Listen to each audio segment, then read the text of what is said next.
10 True Scary Friends Stories. Story number 1, The Disappearing Friend. For years, Sarah had been the rock of their group. She was always the first to reply to messages, the one who remembered every birthday and every appointment, the one who never let anyone down. She was punctual, reliable, and, above all, present. Her friends, Anna, Mark, and Rachel, came to depend on her steady presence, the way a person might rely on the sun rising each morning. So when Sarah stopped answering texts, it felt like the world had tilted, just a little. At first, Anna thought it was a simple glitch. Maybe Sarah had lost her phone or was caught up with work. But when days turned into weeks and there was still no word, they started to worry. They sent her messages, checked in through social media, but the silence stretched on, more unnerving each day. It wasn't like Sarah to disappear. Then, one afternoon, when Anna couldn't stand it any longer, she called Sarah's number. The phone rang for an age before someone finally picked up. Hello? The voice on the other end wasn't quite Sarah's, but it was close enough to make Anna's heart beat faster. Sarah? Anna asked, trying to keep the panic out of her voice. It's Anna. We've been trying to reach you. Are you okay? There was a long pause, and then Sarah's voice, distant and far away, answered. Oh, I've just been falling behind on things. You know how it is. Her tone was calm, unnervingly calm, too calm. There was something about it that made Anna's skin prickle, a strange detachment in her words that made her worry even more. Falling behind? Sarah, you haven't answered anyone's messages for weeks. Is everything all right? I'm fine. I've been taking some time to myself, Sarah said. And Anna thought she heard a soft sound in the background, like something faintly scraping against the floor. But when Anna asked about it, Sarah just laughed it off. Look, I'll be fine. I'll catch up with you soon, don't worry, okay? But Anna couldn't shake the feeling that something was wrong. She convinced Mark and Rachel to come with her to Sarah's apartment that evening. They agreed, though they all felt a strange reluctance, as if they were stepping into a place they weren't supposed to be. The apartment was just as Sarah had always kept it. Clean, neat, but there was something off about the stillness. It was like stepping into a room where time had stopped. The first thing Anna noticed was the books.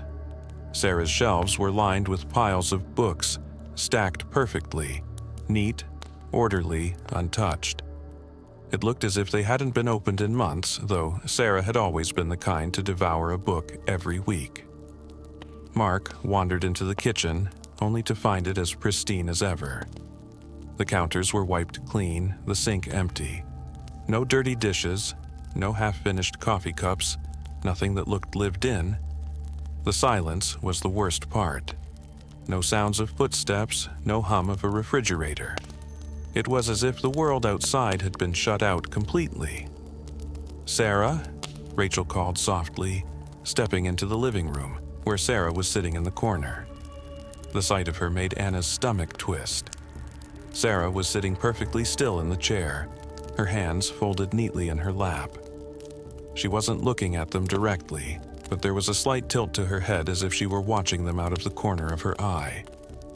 A strange smile played at the corners of her mouth, though her eyes remained unfocused, distant. Sarah? Anna said again, her voice quieter now, trying to approach her. What's going on? Why didn't you answer any of our messages? Sarah didn't respond. She simply sat there, smiling, not speaking. The longer they stood there, the more the air seemed to thicken, the silence pressing in on them from all sides. It was as if Sarah was there, but not there. Anna's mind raced. There was something in the way Sarah sat. Too still, too quiet. It was like she was waiting for them to say the wrong thing, waiting for them to ask something she didn't want to answer. Mark moved towards her, his steps hesitant, but before he could speak, a low sound filled the room. It was the soft scrape again, like something moving along the floor, too faint to be real. Sarah's smile widened, but she still didn't speak. The scraping sound came again, closer this time, almost like someone was dragging something heavy across the floor.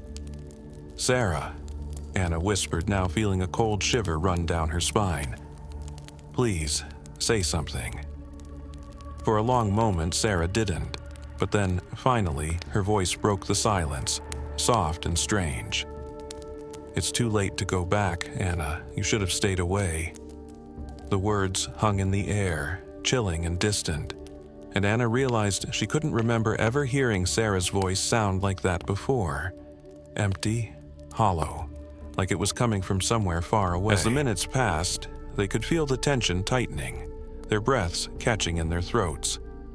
It was as if Sarah had become something else, something unrecognizable, something that didn't belong in the same space with them.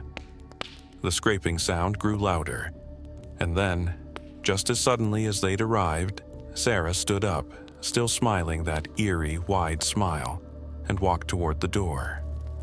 She didn't say goodbye, she didn't say anything at all. Her friends stood there, frozen, staring after her as she left. The silence that followed her departure felt like a warning, a message they didn't understand, but one they would never forget. The apartment was empty, and Sarah was gone. The air around them remained thick with the unsettling feeling that something, somewhere, had shifted.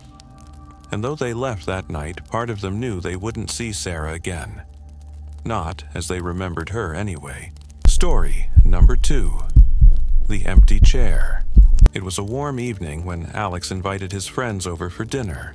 He had just moved into a new apartment, and after weeks of settling in, he was eager to show it off.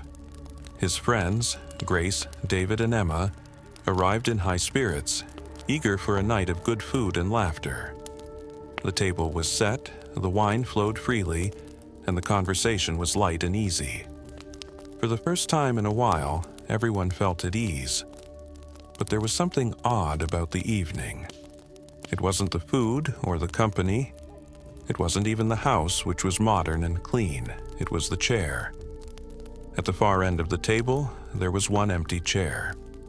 It sat there, unoccupied, despite the fact that the rest of the table was full.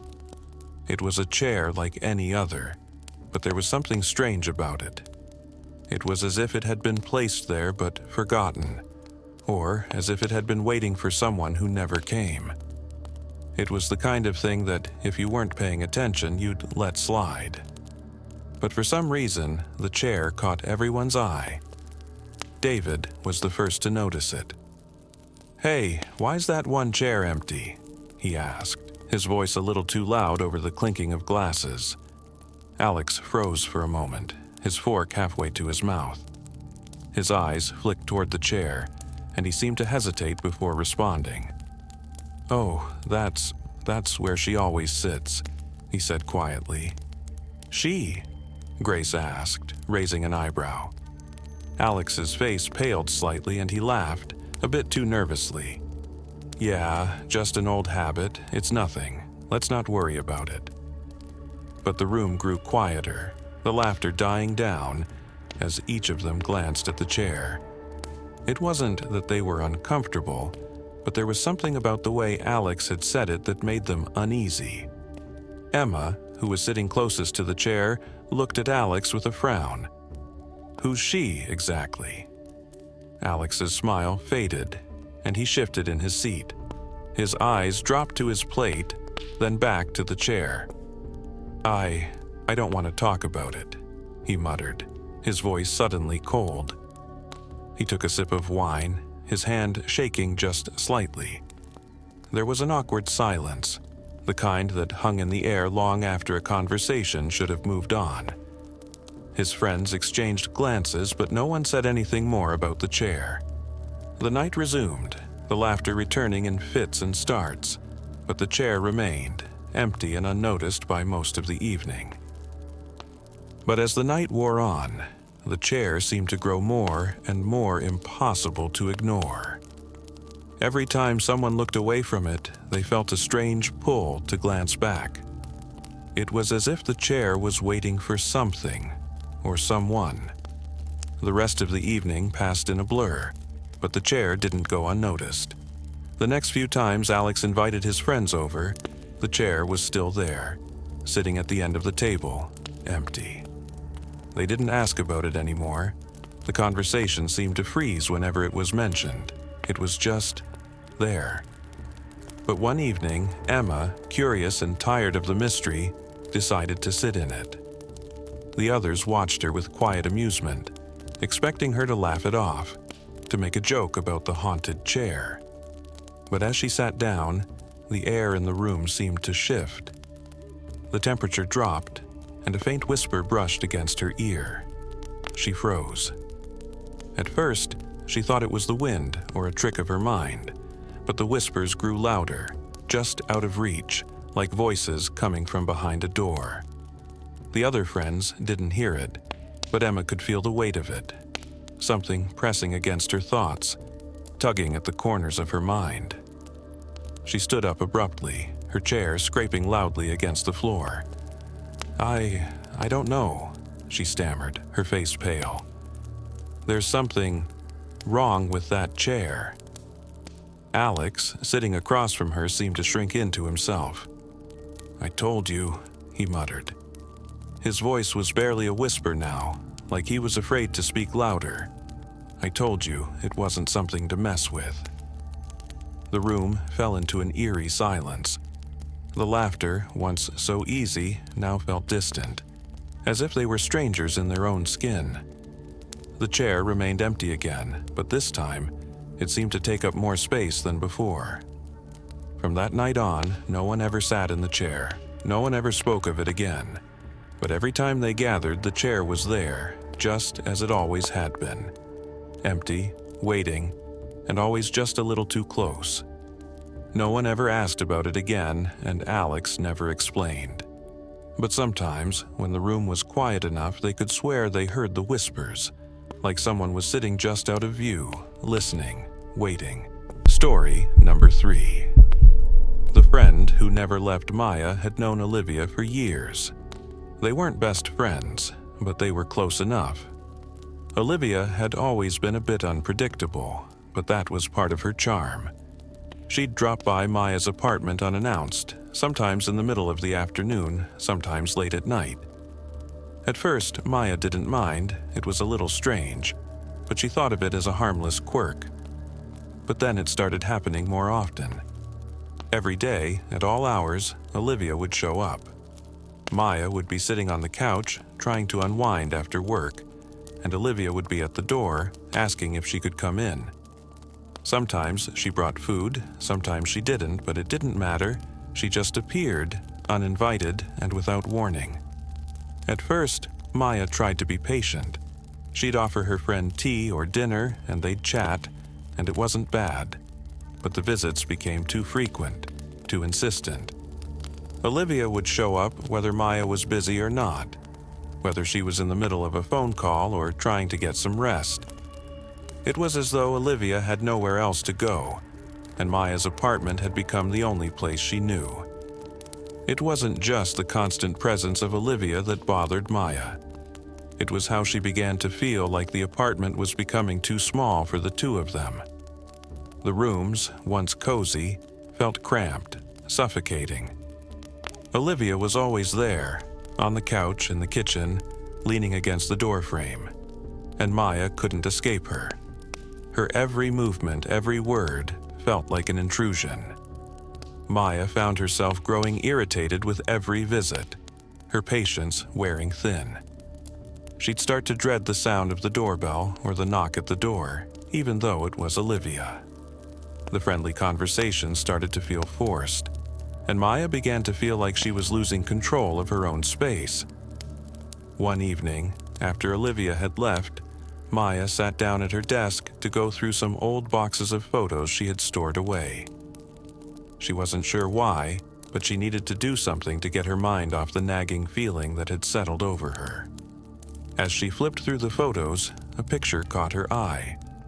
It was from a party, taken years ago, back when she and Olivia had been closer friends. Maya was there, smiling, arms around a couple of other people. And standing right next to her was Olivia, exactly as she remembered her. Bright smile, easy laughter. But when Maya looked more closely, something didn't feel right. The girl standing next to her didn't look like Olivia. It was the same face, the same hair, but somehow older, much older. Her heart skipped a beat as she stared at the photo. The woman in the photo had deep lines around her eyes, her smile strained, as if she had seen things that Maya could never understand.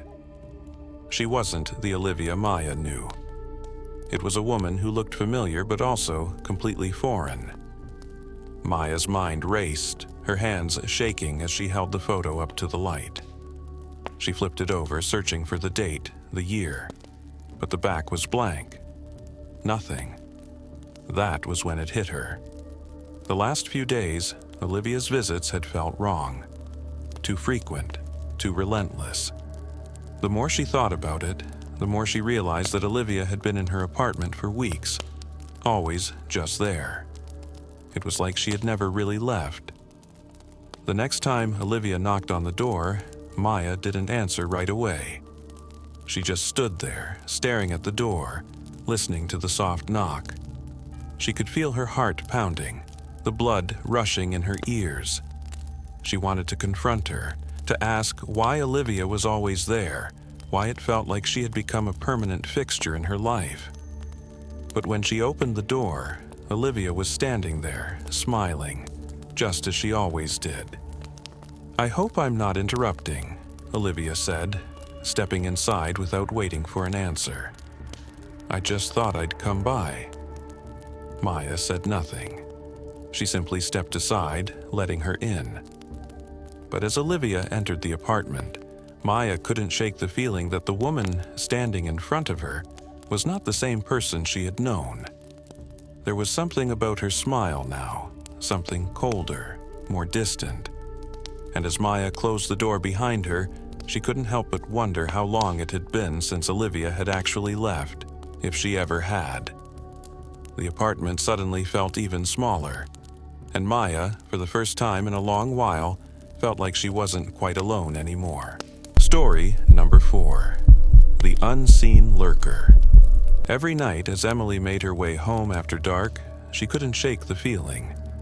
It was that constant, nagging sensation that someone was following her, just out of sight. She would quicken her pace, her heart racing, but every time she looked behind her, there was nothing, just the empty streets stretching out into the night. Yet the feeling never went away, always lingering, like someone's eyes on her back, never leaving. It had been happening for weeks, and Emily had begun to dread the walk home. The quiet streets seemed to whisper with shadows, the alleyways too dark, the air too still. She had tried to ignore it, convinced it was just her imagination, but the weight of it was starting to feel too real. One evening, after an especially long day, Emily was about to head out when Lisa, her friend who lived nearby, called her. Lisa had noticed Emily's unease and offered to walk her home.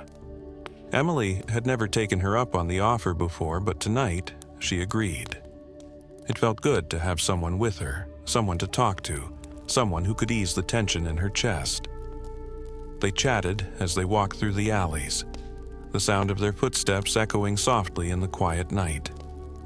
The air was cooler than usual, and Emily felt a small sense of relief with Lisa beside her. For a moment, she almost forgot about the feeling that had been following her for weeks. But then, without warning, Emily turned to glance over her shoulder. It was an impulse, a strange need to look back, though she couldn't say why. When she did, her heart skipped a beat. Lisa was gone. There was no sign of her. No footsteps, no voice, just the cold, empty night. Emily's breath caught in her throat. She called Lisa's name softly at first, then louder when there was no reply. She turned back, half expecting to see her standing behind her, laughing at some joke she hadn't heard. But when she turned, there was no relief, only the cold weight of fear. There, in the distance, stood Lisa. But something was terribly wrong. Lisa wasn't smiling. Her face was blank, her eyes wide and unblinking. She stood perfectly still, staring at Emily without a word, unmoving as the night pressed in around them. The streetlights cast a sickly glow over her, making her look almost unnatural, as if she had become part of the shadows. Emily took a step forward, her voice shaking. "Lisa?" she called out, her voice echoing through the silent streets. But Lisa didn't respond. She didn't move. She just stood there, staring. And that was when Emily understood. Lisa wasn't waiting for her. She wasn't waiting for anything at all. Lisa was waiting, but not for her. Emily's skin prickled as a chill ran through her. It wasn't just the cold air, it was the feeling, the same one that had been following her for weeks. The feeling of being watched, of being hunted. Her heart thudded painfully in her chest as she backed away slowly, never taking her eyes off Lisa. The quiet night seemed to stretch on, heavy and suffocating, the distance between them growing longer with each step she took. And as she turned to run, Emily heard something. A sound so soft, so faint, it could have been imagined, but it wasn't. It was a whisper just behind her, a voice she recognized, Lisa's voice. "Don't run." Emily didn't look back. She ran, and she didn't stop until she was safely inside her apartment, locking the door behind her with trembling hands. But even then, she couldn't shake the feeling of someone watching her, and the knowledge that, out there in the dark, something else was waiting. Something she couldn't see. Something that had been there all along. Story number 5. The Silent Witness. Megan was the kind of person who could hold an audience. She had a way of telling stories that made even the dullest events sound exciting, always adding little details that made her friends laugh and lean in closer. Every time they gathered at her apartment, Megan would have a new story to share. Some wild tale about things she'd done or places she'd been. Her friends loved her for it. But one evening, something changed. It was a chilly Friday night, and Megan invited a few of her close friends, Sarah, Jake, and Emily, over to her small apartment for drinks and a quiet night in. The room was warm, the soft glow of a lamp casting gentle shadows on the walls, the air filled with the comforting hum of laughter and clinking glasses.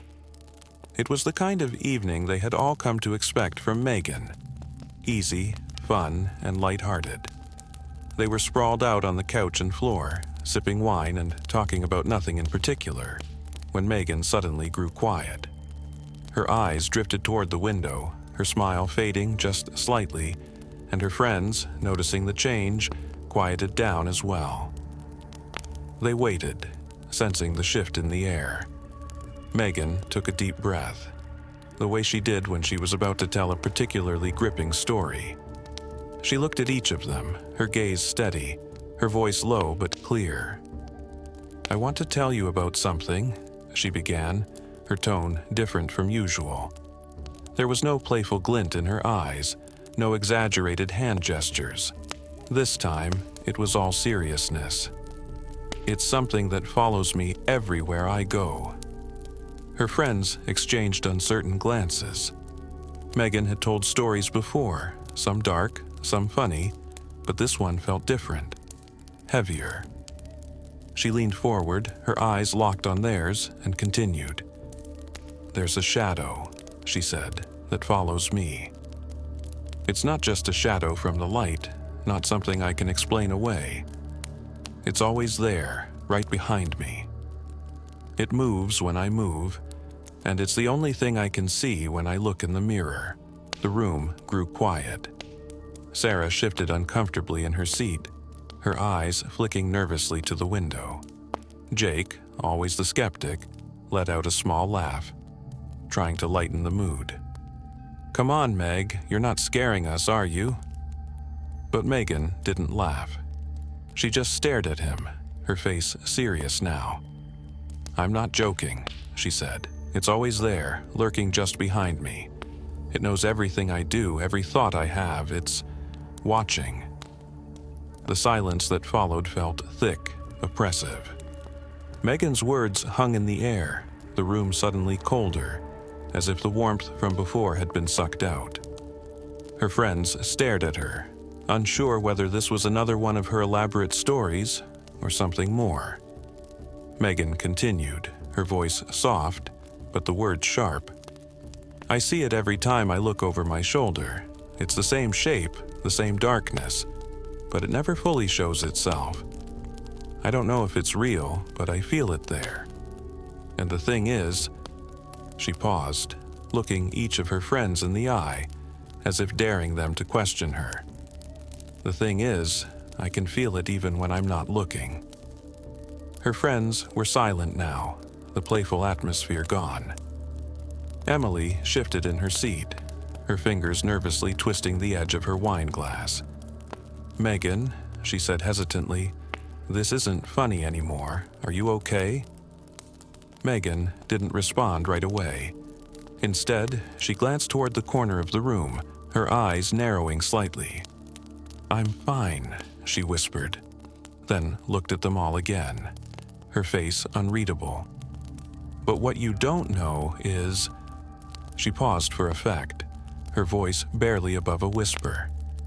"I see it standing behind you right now." The room fell deathly still. It wasn't just the words that made everyone freeze.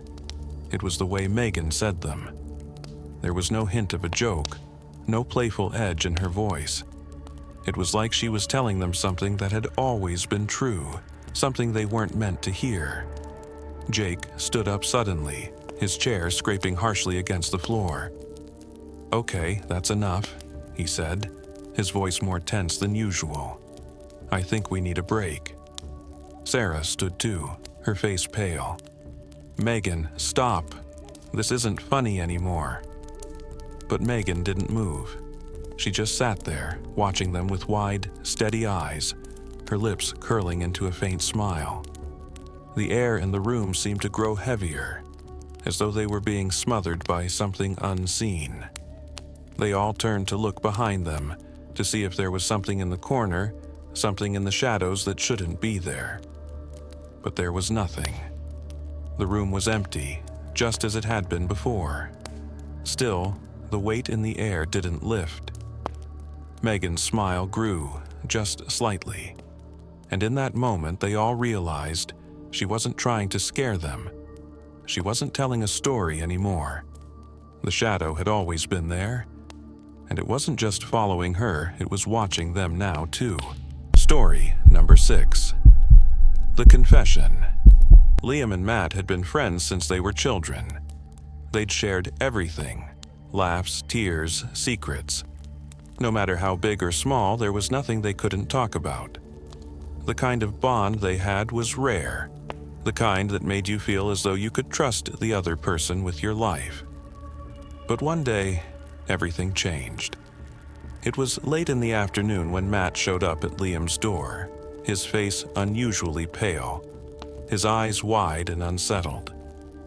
Liam opened the door, expecting the usual greeting, the friendly banter.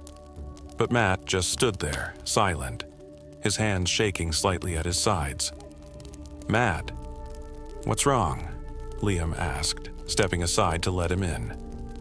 Matt didn't answer right away, his eyes darting around the room as if he were looking for something. Finally, after what felt like an eternity, Matt spoke. "Liam, I need to tell you something. Something I've been carrying for years. I don't know if I can live with it anymore." Liam frowned, his heart sinking at the seriousness in his friend's voice. "What is it?" he asked gently, leading Matt to the couch. He sat down beside him, waiting. Matt didn't speak right away. He looked at Liam, his eyes tired and burdened, as if the words were too heavy to say. Finally, he opened his mouth, and what came out was not what Liam expected. "I did something terrible. I hurt someone," Matt said, his voice cracking. "I never told anyone, not a single soul, but it's been eating at me, making me sick. I can't keep living with this. I need to confess." Liam was quiet, watching his friend with a mixture of concern and confusion. He couldn't help but feel that Matt was acting strangely.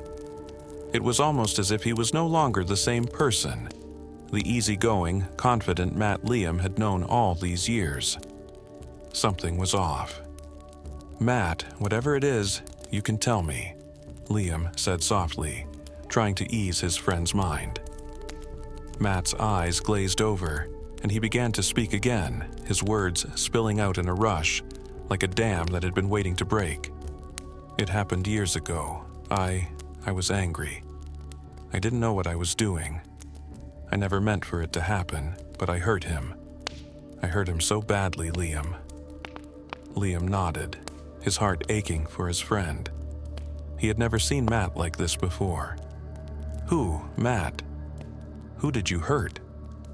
But as Matt continued to speak, his voice grew quieter, more distant. "I didn't mean to, but he just wouldn't stop. And then it happened. I don't even remember how it all went down. But when I woke up, he was gone. I never told anyone. I couldn't. I didn't want anyone to know. But every day I could feel him watching me, judging me, and Matt stopped suddenly, his eyes growing wide. He looked around the room as if he was seeing something Liam couldn't. His breathing became rapid, shallow. He was shaking now, his hands gripping the armrest of the couch so tightly that his knuckles turned white. Liam sat frozen, staring at him. "Matt, what is it? What's going on?" Matt's head jerked to the side, as if he had heard something from the other room. He whispered almost inaudibly, "He's here. He's always here." Liam's pulse quickened. He looked around the room, but there was nothing there, no one. The house was silent, just the two of them in it. "Matt, you're scaring me," Liam said, his voice shaking now. Matt didn't respond. He was staring at the corner of the room, his eyes locked on something unseen, his lips trembling. "He wants me to tell you. He says you already know. He says it's too late for me." Liam's heart seemed to stop. He felt a cold chill run down his spine. He opened his mouth to speak, but no words came out. Matt had been acting so strange, so distant, but now something was different. The air in the room felt heavier, thicker, like a presence was pressing in on them from all sides. And then, as if on cue, the realization hit Liam with brutal clarity. He stared at Matt, his mind racing, connecting the dots, the strange way he had spoken, the look in his eyes. It wasn't Matt sitting in front of him anymore. It was something else. Something gone. Liam swallowed hard, his voice barely a whisper. "Matt, you've been dead for years." Matt turned slowly, his face pale, his eyes empty, and for the first time he smiled. "I know," he said softly, almost sadly. "I've been trying to tell you." The room fell silent, and Liam felt the weight of the truth crush down on him. There was no denying it now. Matt hadn't been there all along. He hadn't been there for the years they had shared.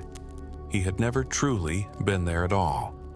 And as the room grew colder, Liam realized there would be no escaping it. Not anymore. Story number 7. The game that never ended. Jack was the type of person who always loved a challenge. He didn't just want to play a game. He wanted the kind of game that made people uncomfortable, the kind that made their hearts race and their palms sweat. He liked pushing limits, testing boundaries and seeing how far people would go. That's what made him the life of the party, always the one suggesting something new and a little risky. So when the group of friends decided to get away for the weekend to a cabin in the woods, Jack saw it as the perfect opportunity to suggest a game of truth or dare. The kind of game that would be a bit more fun than usual, one that would get everyone to reveal their deepest secrets, the things they normally kept hidden. The game started off harmless enough. People laughed at the dares. Silly things like singing loudly in the yard or doing a silly dance in the living room. There was nothing sinister about it. Everyone was in good spirits, enjoying the quiet, laughing as the night grew darker. But then, the questions began to shift. At first, it was small things. Who was your first crush? Or, have you ever stolen anything? But soon, the dares grew bolder, more personal. Have you ever cheated on someone? Asked Sarah, her eyes locked on Ben, who looked uncomfortable but didn't hesitate to answer. No, I've never cheated, he said quickly, though his voice was a little too sharp. The game continued, but as it did, Jack noticed something strange. Every question, every dare, seemed to dig deeper into something no one had ever talked about before. It was like the game knew their secrets, things that they hadn't even told each other, things Jack himself didn't know. It was Sarah's turn again. She picked up the bottle, and as it spun, it pointed toward Jack. A smile crept onto her face. Truth or dare? She asked. Dare, Jack said without hesitation, eager to keep the game going, to keep everyone laughing. Sarah's smile widened, but there was something off about it, something a little too knowing. I dare you to tell us the secret you've been keeping from us, she said, her voice smooth but chilling. Jack's stomach dropped. He didn't know what to say. He had secrets, sure, but none that felt like they belonged to the game. Still, the dare was clear. He didn't want to back down, didn't want to seem weak in front of his friends. So, he swallowed hard and began. I don't know why I invited you all here, he said, the words slipping out before he could stop them. I thought it would be fun, but I don't really trust any of you. I just needed to see if you'd be who I thought you were. A tense silence fell over the room. His friends stared at him, shocked, unsure of how to react. He hadn't planned on saying that, hadn't even known that's what he was thinking. But there it was, hanging in the air. As the game continued, the atmosphere changed. The questions grew darker, and the dares began to feel like they were no longer playful but necessary. The group was no longer laughing. Now they were just waiting, almost as if they couldn't stop themselves from playing. Jack looked around the room, and for the first time, he felt a creeping sense of unease. He glanced at Sarah, but her eyes were vacant, like she wasn't really seeing him at all. Everyone seemed distant, their faces blank, their movements slow and deliberate. The game had taken control of them, and they didn't even realize it. One by one, the others began to reveal things. Secrets, fears, regrets that they had never spoken of before. Things that Jack had never known. Things that felt far too personal to be shared like this. But the game demanded it. No one could stop playing, not even if they wanted to. And as the hours passed, Jack realized that no one was going to stop the game. It had taken hold, quietly and without warning, and now it controlled them all. When the sun finally rose the next morning, the group was sitting in the same spots, eyes glazed over, the bottle still spinning in the middle of the floor, though no one had touched it for hours. They were all silent, staring ahead as if they were waiting for something, waiting for the next round to start. But no one said a word. It wasn't until much later, when the cabin door creaked open, that anyone moved. But even then, it wasn't a person who left. It was the game. And the game wasn't done with them yet. And so it went. The game never ended. It was always there, hanging between them, pulling them deeper into a place they didn't understand. And Jack knew he was never going to escape. Story number 8. The Friend Who Knew Too Much. Lucy had always been the kind of person people went to when they needed advice. Whether it was about a job, a relationship, or just life in general, Lucy had a way of making everything seem clear. She had an uncanny ability to understand situations, to predict how things would unfold. It was like she could see things that no one else could, like she knew the answers before the questions were even asked. Her friends, Anna, Mark, and Lisa, had always relied on her for guidance. They trusted her opinions, her insight. But over time, things began to change.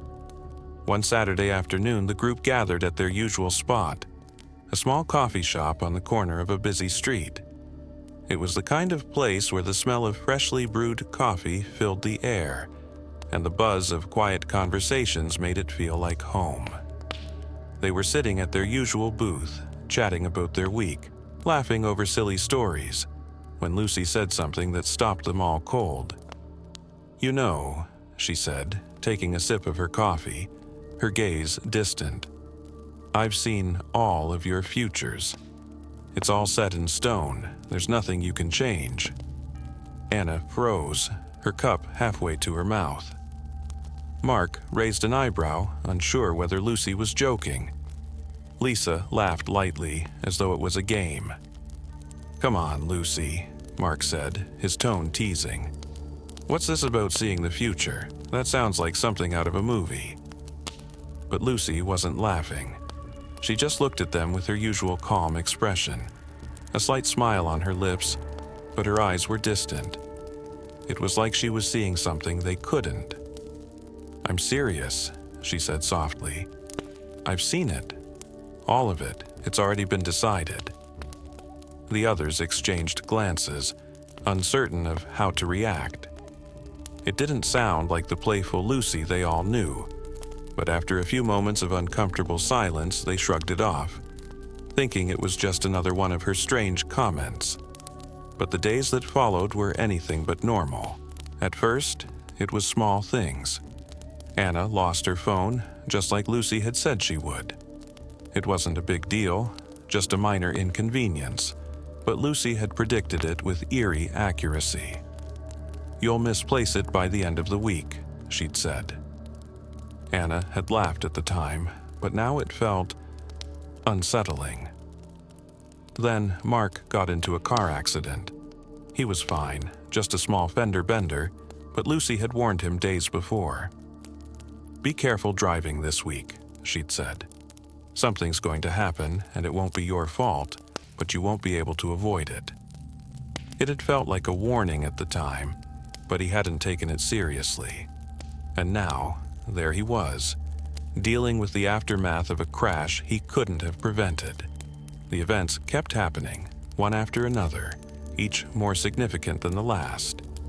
Lisa's cat went missing. Lucy had predicted that too. She had told her to hold on to the cat tightly because it won't be there when you need it. And sure enough, Lisa came home one day to find her beloved pet gone, with no sign of where it had gone or why. But it wasn't just the little things. It was the big moments, the ones that couldn't be avoided. Anna's job offer fell through, exactly as Lucy had said it would. Mark's girlfriend broke up with him, and Lucy had seen that too, down to the very last detail. She had known exactly when and how it would happen. Each time something like this happened, they'd look to Lucy for answers, and she would give them the same calm response. It was always meant to be. At first, they tried to brush it off, telling themselves that Lucy's predictions were just coincidences, that they were reading too much into it. But the more it happened, the more they began to realize that it wasn't just a coincidence. Lucy wasn't just predicting the future, she was guiding them. She was controlling the events, leading them to outcomes they couldn't change. It was as if she knew the exact path they would take, and she had set them on it, without them even realizing it. It wasn't long before they began to fear her. They no longer saw her as the friend they could trust. Now she was something else. A force. a presence that had the power to shape their lives.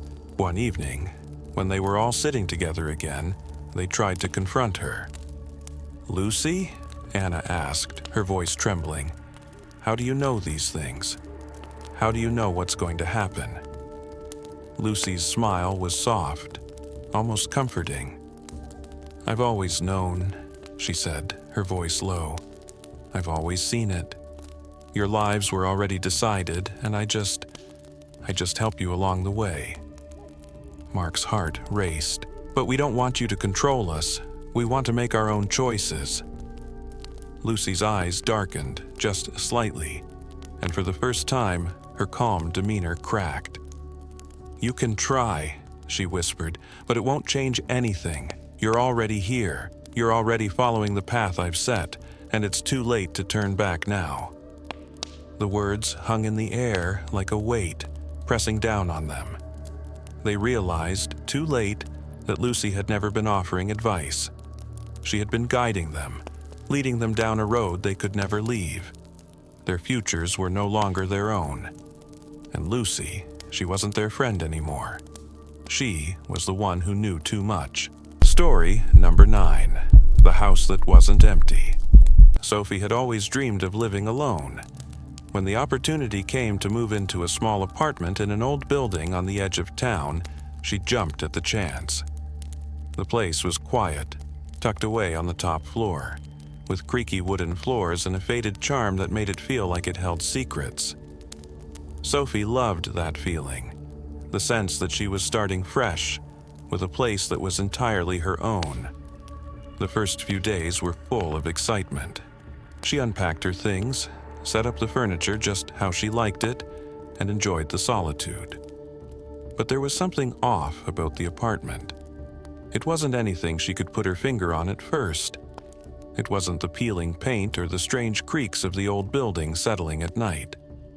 It wasn't the draft in the hallway that never seemed to go away.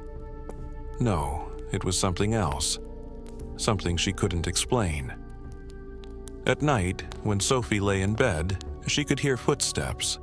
Soft, slow, but unmistakable. The kind of sound that made the hairs on the back of her neck stand up. She'd convince herself it was just the house settling, but then the sounds would come again. The soft thud of footsteps pacing the hallway outside her door, the faintest sound of a door opening and closing, even though she was sure she was alone. The apartment itself was strange too. She'd come home from work, expecting to find the place just as she'd left it, but sometimes things were moved. Not in a way that was obvious, but enough for Sophie to notice. A chair out of place, a picture slightly crooked, the kitchen cabinet door ajar. She tried to tell herself it was just her being forgetful, or maybe the old building shifting in strange ways. But the feeling didn't go away. The feeling that she wasn't alone, that someone, or something, was watching her. One evening, Sophie invited her friend Claire over. They hadn't seen each other in weeks, and Claire was excited to see Sophie's new place. As they sat in the living room, chatting and catching up, Sophie felt it again, the uncomfortable feeling that there was someone else in the apartment. She pushed it aside, trying to focus on the conversation, but she couldn't ignore the sensation. She felt like someone was standing just out of view, waiting for her to turn around. Claire noticed the shift in Sophie's mood. "You're not alone here, are you?" she asked, her voice light, but there was an odd look in her eyes. Sophie laughed nervously, brushing it off. "What do you mean? It's just me here." Claire didn't laugh.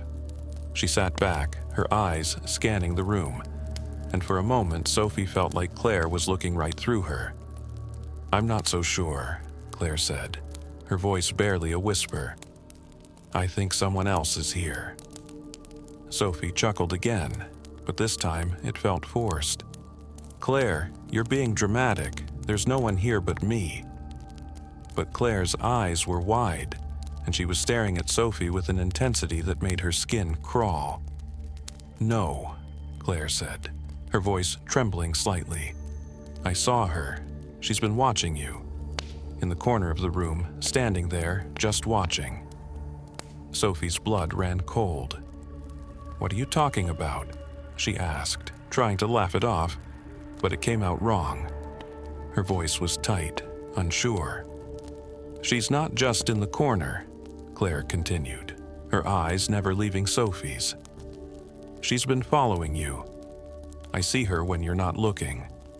I saw her when I walked in here earlier. She's been here the whole time." Sophie's heart began to race. She stood up, feeling a cold shiver run through her. "You're scaring me now, Claire," she said, her voice shaking slightly. "There's nothing here. This is just an old apartment. It's probably the drafts or something." But Claire was silent now, staring into the corner of the room, her face pale. "I don't know what it is, Sophie, but she's here. She's been here for a long time." Sophie turned toward the corner Claire was staring at, her breath catching in her throat. The room felt colder, and for the first time, she noticed the way the shadows seemed to stretch unnaturally in the corners, like they were reaching for her. She didn't want to believe it, but the unease she had been feeling since moving in came rushing back, stronger than ever. The footsteps, the things moved around the apartment when no one else was there. It all came rushing back in a flood of fear. Maybe we should go," Claire said softly, standing up and backing toward the door. Sophie didn't argue. She quickly grabbed her jacket, trying to shake off the unease that clung to her skin. They left the apartment together, the door clicking shut behind them. But Sophie knew as they stepped out into the night that the apartment wasn't empty. It never had been. The feeling of being watched hadn't been just in her head. There was something, or someone, else there. Something that had been waiting for her to move in. And now that she had, it wasn't letting her go. Story number 10. The Mirror. Megan and Holly had been best friends for as long as they could remember. They'd been inseparable since high school, sharing everything from secrets to silly jokes. There was a kind of unspoken bond between them, one that no one else seemed to understand.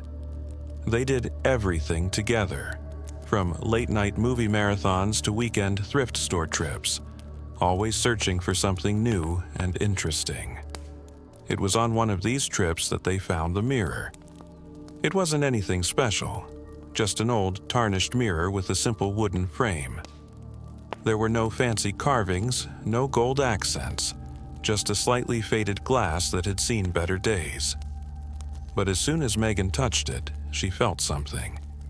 It was a strange, almost magnetic pull, as if the mirror were calling to her. Holly noticed it too. "It's a bit weird, don't you think?" she said, tilting her head and examining the mirror from different angles. But despite the odd feeling it gave them, they both agreed to buy it. They decided to hang it in Megan's bedroom.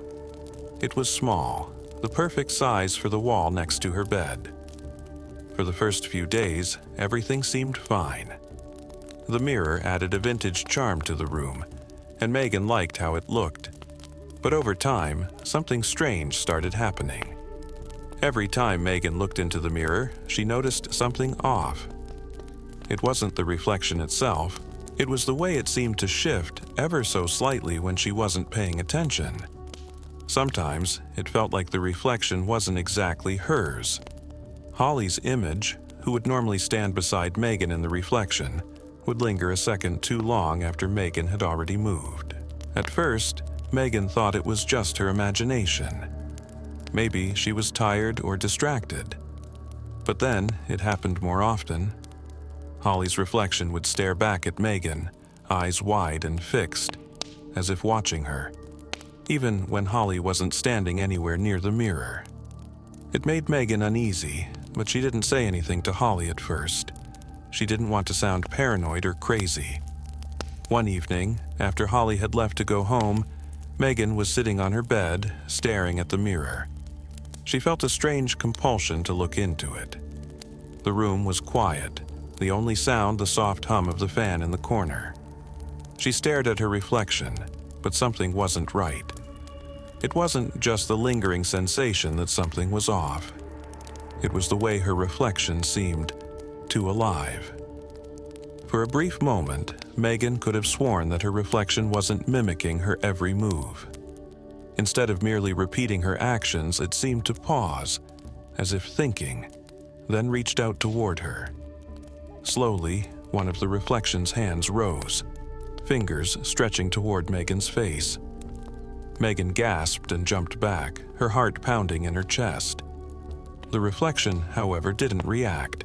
It remained still, exactly like her own movements, until she stepped away from the mirror. She felt a coldness crawl up her spine, the hairs on her arms standing at attention. No, it had to be a trick of the light. Or maybe she had been staring too long. Megan shook her head and walked away, trying to push the feeling out of her mind. But the next time Holly came over, Megan couldn't shake the feeling that something wasn't right with the mirror. She tried to act normal, but Holly noticed her unease. "Are you okay? You seem a little off," Holly said, noticing Megan's distracted glances toward the mirror. "I don't know," Megan said, her voice small. "It's the mirror. It's just weird." Holly laughed, thinking Megan was being dramatic. "You're just letting your mind play tricks on you. It's just an old mirror, Meg." But Megan wasn't so sure.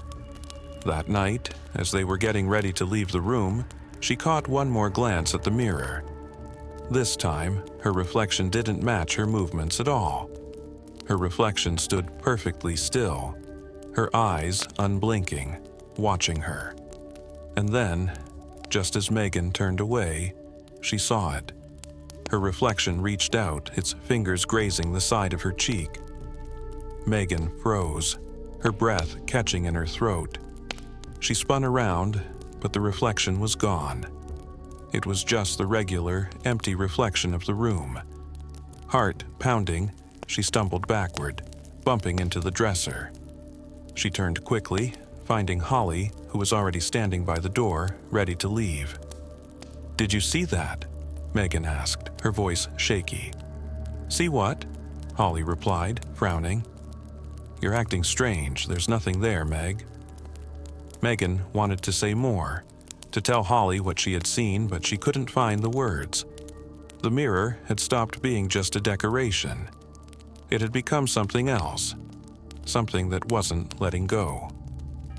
That night, Megan slept with the lights on, unable to look at the mirror for long.